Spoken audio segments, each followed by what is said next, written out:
새 시대를 향하여 영과 진리로 예배하는 교회, 우리는 생명을 귀하게 여기는 생활을 하겠습니다. 평화를 위하여 일하는 생활을 하겠습니다. 선교를 위하여 힘쓰는 생활을 하겠습니다. 아멘.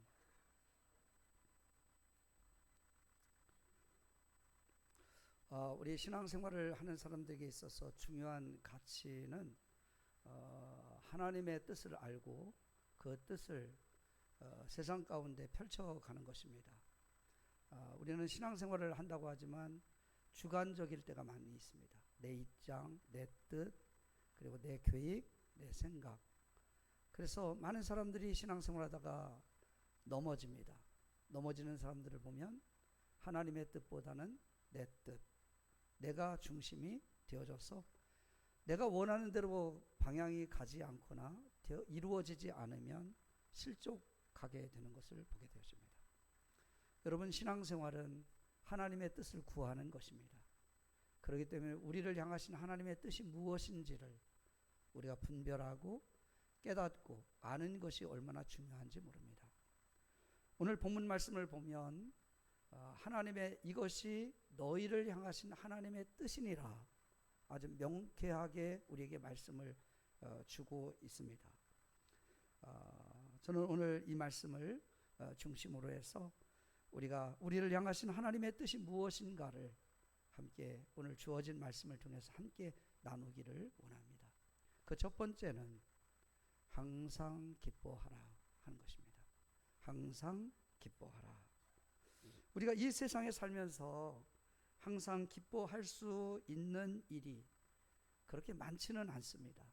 세상 가치관을 가지고 살아가다 보면, 세상이 기준이다 보면 기뻐할 일이 그렇게 많지는 않은 것 같아요.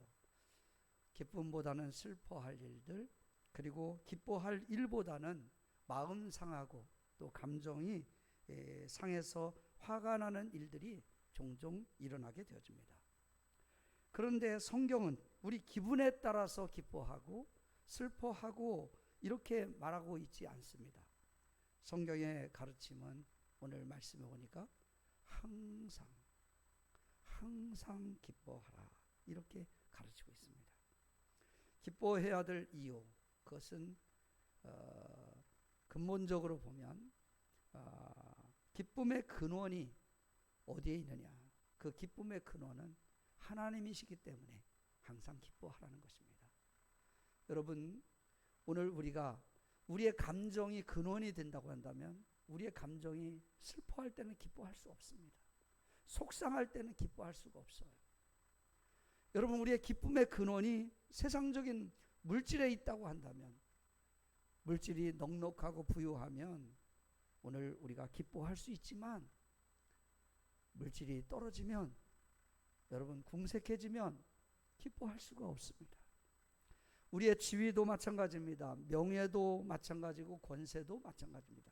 이것이 기준이 돼서 우리의 기쁨의 근원을, 여러분, 명예라든지 지위라든지 권세, 부귀 영화에서 찾는다고 한다면, 여러분, 우리가 풍부할 때는 기뻐하지만 그렇지 못할 때는 여러분 슬퍼하게 되어지잖아요. 항상 기뻐할 수가 없는 거죠. 세상적으로 기뻐할 것이 없는데도 성경에는 항상 기뻐하라 이렇게 우리에게 가르쳐주고 있습니다. 그것은 기쁨의 근원이 되시는 하나님이 우리의 아버지이시기 때문인 것입니다. 시편 16편 11절 말씀에 보면 이렇게 시인은 고백을 하고 있습니다. 주께서 생명의 길을 내게 보이시리니, 주님께서 생명의 길을 내게 보이리시니 주의 앞에는 충만한 기쁨이 있다. 주의 오른쪽에는 영원한 즐거움이 있나이다. 이렇게 고백을 합니다. 여기서 보면 시인은 기쁨의 근원을 어디서 찾고 있어요? 생명 주신 주께, 생명을 주신 하나님께 기쁨의 근원을 찾으니까 주님 앞에서 충만한 기쁨이 있다. 영원한 즐거움이 내게 있다. 이렇게 고백을 하고 있습니다. 여러분, 항상 기뻐할 수 있는 것, 그것은 기쁨의 근원을 하나님께 두시는 여러분이 될 수 있기를 바랍니다. 아담이 타락하고 슬픔을 만난 것은 기쁨의 근원이신 하나님으로부터 멀어졌기 때문입니다. 하나님과 단절되고 하나님께로부터 쫓겨난 삶은 이 세상에서 가장 불행한 삶인 것이죠. 이 세상에 하나님이 없이 사는 인생은 모든 것이 허무한 것입니다. 여러분, 명예를 가졌든 또 권세를 가졌든 하나님이 없는, 하나님이 근원되지 않은 그 어떤 것도 우리를 만족시키지는 않다, 그런 거예요. 여러분, 우리의 인간의 욕망은요, 끝이 없습니다. 끝이 않아요. 끝이 없습니다. 그런 것처럼 우리 인생의 어떤 욕망에서 만족을 찾고 기쁨의 근원을 찾는다? 그것은 항상 기뻐할 수 없을 수밖에 없어요. 이 세상에 하나님 없이 사는 인생을 그렇게 부귀영화를 누렸던 솔로몬도 전도서에 보면 전도서 1장 2절 3절에 이렇게 고백을 하고 있죠. 전도자가 이르되 헛되고 헛되며 헛되고 헛되니 모든 것이 헛되도다. 해 아래에서 수고하는 모든 수고가 사람에게 무엇이 유익한가, 이렇게 고백을 하고 있습니다. 모든 인생은 하나님 없이는 헛되고 헛된 것뿐이다, 이런 고백을 하고 있습니다. 이는 아무리 권력을 가져도 물질을 소유해도 명예를 얻어도 하나님 없는 인생은 헛될 수밖에 없다, 공허할 수밖에 없다는 거예요. 그것으로 우리를 만족시키고 기쁨을 충만히 줄 수 있느냐? 아니라는 것입니다. 중국의 진시황이 천하를 통일하고 난 다음에 한 말이 있습니다. 천하를 통일하고 환궁을 이렇게 하면서 그는 이렇게 고백을 했습니다. 밤새도록 즐거워했는데 강둑에 배를 대니 그 마음속에 슬픔이 강물처럼 출렁거리더라 하는 그런 고백을 했습니다. 이 세상의 기쁨은 언제나 슬픔을 또한 동반해 오는 것입니다.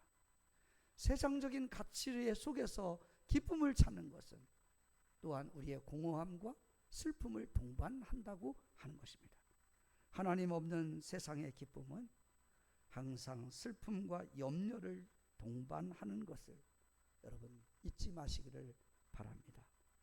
이 세상에서 진실한 기쁨은 예수님 안에서, 주 안에서 누리는 기쁨인 것입니다.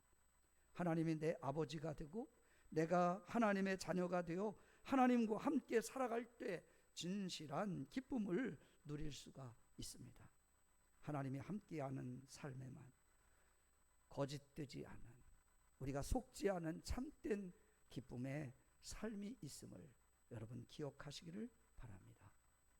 김환란 박사라는 분은 어린 시절에 이분이 이화여대 총장을 지내기도 하고 뭐 이런 화려한 인생을 살았지만 사실은 출신은 어린 시절 첩의 딸이라고 하는 이유로 많은 사람에게 구박을 받고 손가락질을 받으면서 자랐다고 합니다. 그러나 그는 하나님과 함께하는 삶, 오직 하나님만이 나의 희망임을 믿고 하나님을 의지했습니다. 주님을 만났습니다. 모든 어려움을 극복하고 성공적인 삶을 그는 살았죠. 그래서 이화여대 총장 63세에 역임을 이렇게 한 다음에도 늦은 나이에 신학교에 들어가서 신학을 공부하고 강원도, 충청도 시골에 들어가서 복음 사역에 여생을 바쳤습니다. 세상을 떠나기 전에 유명한 말이 있죠. 그녀가 죽음을 이제 슬퍼하는, 그녀의 죽음을 슬퍼하는 많은 사람들에게 이런 말을 남겼습니다. 슬퍼하지 마라. 슬퍼하지 말아라. 나는 할 일을 다 마치고 이제는 빛나는 하나님의 나라로 나아가는 거야. 그러니 내가 죽거들랑 슬퍼하는 장송곡을 부르지 말고 핸델의 메시아 할렐루야를 찬송해다오. 이런 말을 남겼습니다. 이렇게 예수 십자가를 의지하고 하나님을 잘 섬길 때 우리가 어떤 형편에 놓였든지 죽음을 앞두고도 찬란하게 빛나는 하나님 나라를 바라보면서 여러분 진정한 기쁨을 소유할 수 있게 된다고 하는 사실입니다. 이것이 믿음의 능력인 줄로 믿습니다. 미국의 스탠포드 의과대학에서는 성인 남자를 대상으로 해서 웃음에 대한 효과를 실험했다고 그래요. 여러분 항상 기뻐하는 것은 건강에도 좋다 그런 말이에요. 여기에 이렇게 보니까 1분 웃으면요 그 좋은 그러한 엔돌핀이 이렇게 형성이 돼가지고 1분을 웃으면 이틀을 더 산대요. 여러분 삶을 연장하고 싶으면 여러분 많이 웃으시기를 바랍니다. 우리 집사님 예배 시간에 웃으셔가지고 이틀을 더 연장시킬 거예요. 5분 웃으면 500만 원 상당의 엔돌핀이 우리를 건강하게 만들어 간다는 것입니다. 항상 기뻐하는 삶, 여러분 이것이 더더구나 우리 믿는 사람들에게는 우리를 향하신 하나님의 뜻이래요. 여러분 기쁨의 근원 되시는 하나님으로 인해서 항상 기뻐하는 삶을 살아가는 여러분 모두가 되시기를 주의 이름으로 축원합니다. 두 번째, 쉬지 말고 기도하라 하는 거예요. 항상 기뻐하는 것이나 저는 이 말씀을 묵상하면서 범사에 감사하는 것이 사실은 그렇게 쉽다면 쉽지만 어렵다면 참 어려운 거예요. 우리의 생활에 또 세상 가치에 이렇게 억눌려 있다 보면 어떻게 항상 기뻐하고 범사에 감사할 수 있겠어요. 그렇지 못할 때가 참 많이 있는데, 그러나 그럼에도 불구하고 기뻐할 수 없는 상황에서도 항상 기뻐하고 감사할 수 없는 상황에서도 범사에 감사할 수 있는 것, 그렇게 하도록 가능하게 만드는 원동력, 능력이 되어주고 힘을 실어주는 것이 뭐냐? 그것은 바로 기도입니다. 기도하면 항상 기뻐할 수 있고, 기도할 때 감사할 수 없는 것을 감사할 수 있게 되는 줄로 믿습니다. 다시 한번 말하지만 여러분, 기도는 기쁨과 감사의 그 원동력이 되고 동력을 일으키는 그러한 요인이 바로 쉬지 말고 기도하는 데 있다고 하는 것입니다.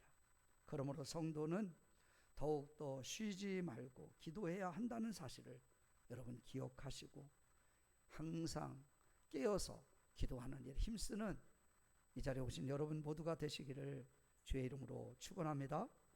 그래서 여러분 체험해야 돼요.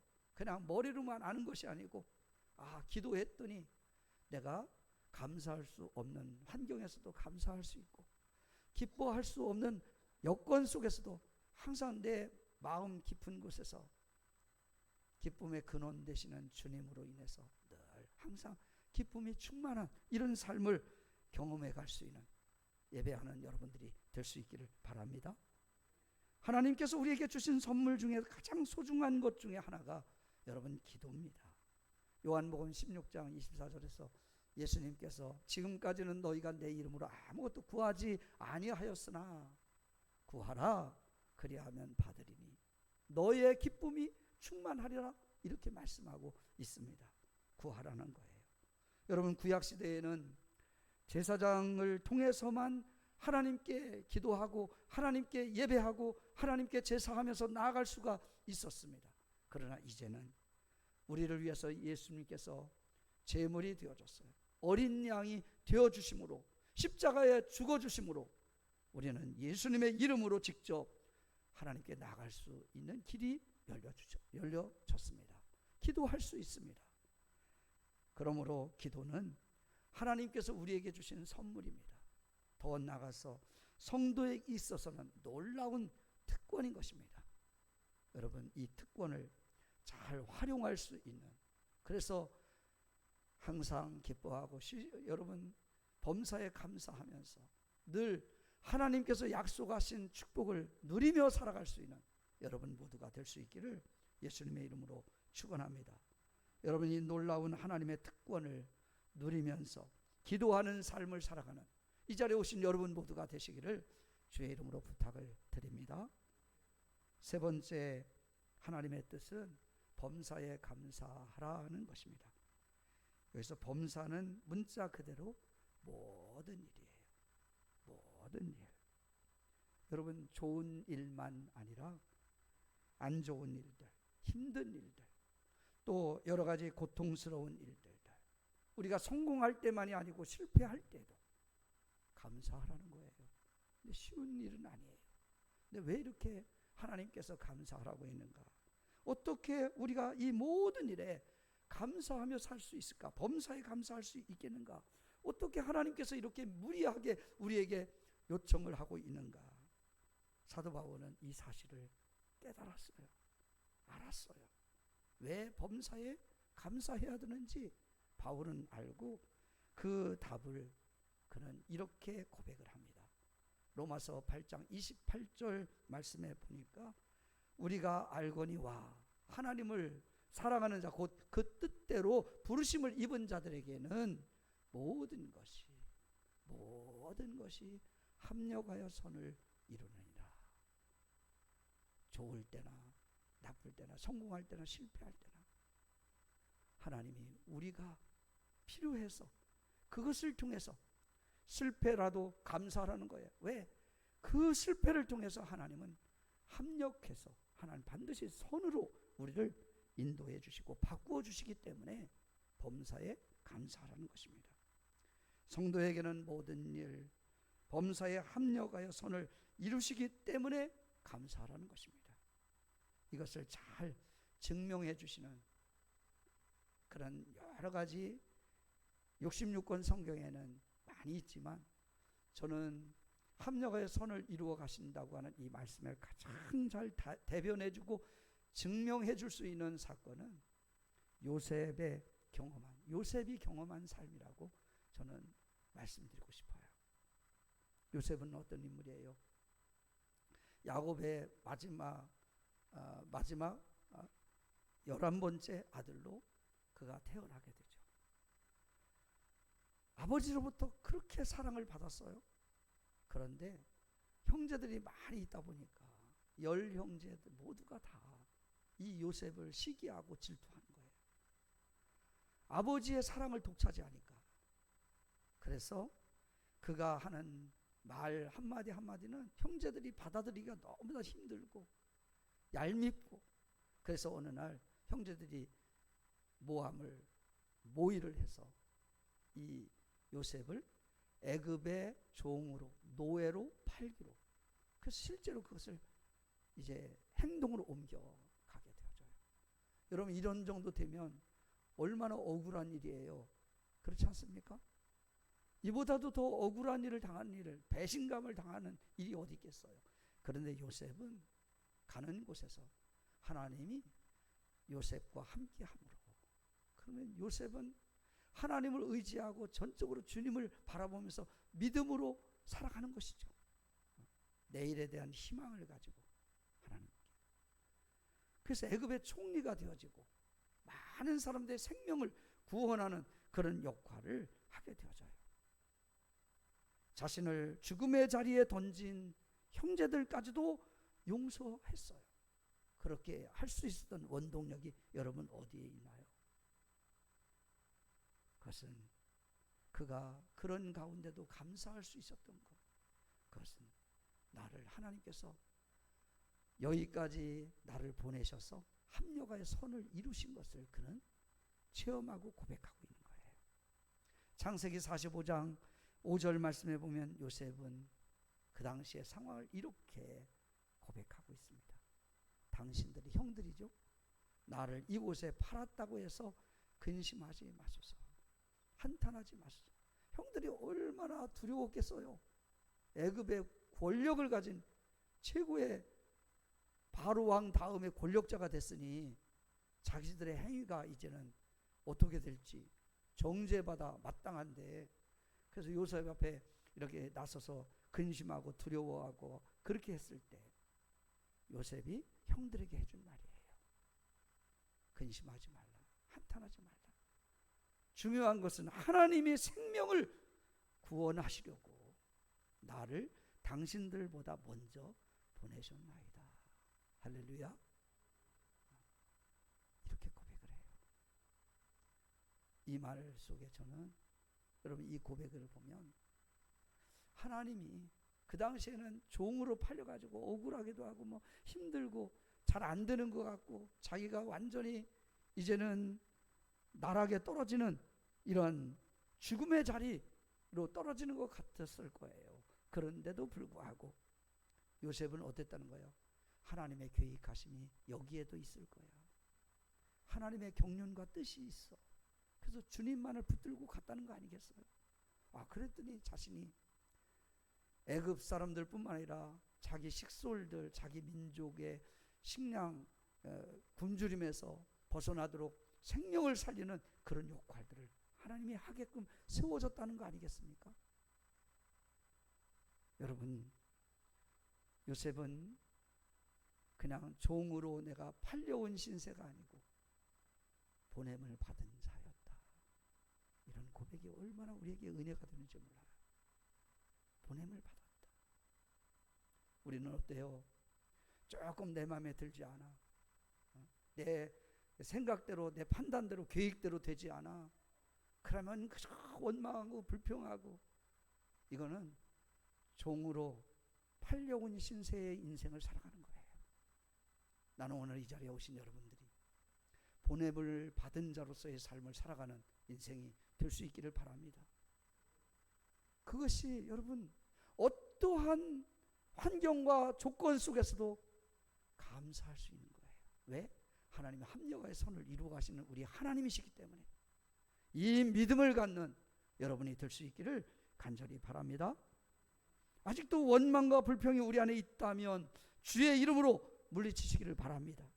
요셉처럼 하나님의 뜻대로 범사에 감사하는 삶을 살아가게 되기를 주의 이름으로 축원합니다. 천국의 열쇠라고 하는 이런 이제 글을 쓴 크로닌 박사라고 하는 분이 있습니다. 가난한 이웃들에 대해서 연민 때문에 이 사람은 광산촌으로 자원해가지고 의사인데 가난한 이웃들을 돌보기 위해서 치료해주기 위해서 광산촌으로 갔어요. 근데 어느 날 보니까 광산촌으로 억울하게 뭐 실수를 했든지 아니면 사람들의 관계 속에서 좀 모함에 걸려가지고 그냥 밀려나가지고 광산촌으로 쫓겨온 예수를 잘 믿는 간호사가 이제 자기하고 같이 일을 하게 되었어요. 근데 이 간호사가 밀려난 신세에 그 광산촌에 자기는 하나님의 은혜에 감사해서 그냥 가난한 사람들을 좀 돌보겠다고 사명감 가지고 온 의사지만 이 간호사는 밀려나서 온 사람이거든요. 그런데 아무런 불평 없이 그 광산촌에서 작은 월급을 받아가면서 늦은 시간까지 환자들을 자원해서 돌보면서 항상 웃음을 잃지 않고 찬양하며 정성껏 환자들을 간호를 하는 거예요. 그래서 크로닌 박사가 하도 보기에 너무 딱하고 안쓰러워가지고 그 간호사를 불러서 이렇게 말을 했답니다. 당신은 여기서 당신이 지닌 가치만큼 대우를 받지 못하고 있는데 그걸 당신은 알고 있습니까? 하나님은 이걸 다 알고 계실 텐데. 그래서 안타까운 마음으로 위로를 하려고 이 말을 질문을 던지니까 이 간호사가 뜻밖의 대답을 내놓은 거예요. 맞습니다. 저도 알고 있지요. 제가 가치 있는 존재라는 것을 하나님이 알고 계신 것으로 저는 그렇지만 족합니다. 그걸로 만족합니다. 하나님이 알아주시니까요. 박사님, 저는 제가 살아있고 그냥 그분과 함께 있음을 나는 감사하고 주어진 일에 최선을 다할 뿐입니다. 이렇게 고백을 했다고 합니다. 이 대답이 자원에서 일을 하는 크로닌 박사에게도 일생을 바꾸는 간호사의 만남이었다라고 고백을 하고 있습니다. 여러분, 그렇습니다. 스포전 목사님은 그런 설교문 가운데 예를 들었죠. 촛불을 주신 하나님께 감사했더니 하나님은 전기불을 주시고, 전기불을 주신 하나님께 감사했더니 하나님께서 햇빛을 주시고, 햇빛 주신 하나님께 감사했더니 햇빛보다 더 밝은 천국을 주셨다고 이렇게 고백을 했습니다. 오늘 본문 다 같이 말씀 여러분 소리내서 다시 한번 따라서 한번 해보겠습니다. 항상 기뻐하라. 쉬지 말고 기도하라. 범사에 감사하라. 이것이 그리스도 예수 안에서 너희를 향하신 하나님의 뜻이니라. 아멘. 본문은 우리를 향하신 하나님의 뜻이 무엇인지를 아주 선명하게 말씀하고 있습니다. 사랑하는 여러분, 이제부터 여러분을 향하신 하나님의 뜻을 따라 사는 멋진 그리스도인이 될 수 있기를 바랍니다. 항상 기뻐하십시오. 쉬지 말고 기도하십시오. 범사에 감사하십시오. 그렇게 살아가기를 주님의 이름으로 축원합니다. 기도하겠습니다. 은혜가 풍성하신 하나님 아버지, 오늘 하나님 말씀을 통해 우리를 향하신 하나님의 뜻이 무엇인지 알았습니다. 이제부터 믿는 우리가 하나님의 뜻을 따라 사는 삶이 되게 하여 주옵소서. 항상 기뻐하게 하시고 쉬지 말고 기도하고 범사에 감사하게 하옵소서. 예수님 때문에, 예수님 안에서 예수님이 베푸신 십자가의 복음에 힘입어서 우리를 향하신 하나님의 뜻을 따라 사는 복된 인생이 되게 하여 주옵소서. 그래서 우리가 나가는 곳에 선한 영향력을 끼치고 빛과 소금의 사명을 감당하는 우리 모두가 되게 하여 주옵소서. 예수님의 이름으로 기도드리옵나이다. 아멘.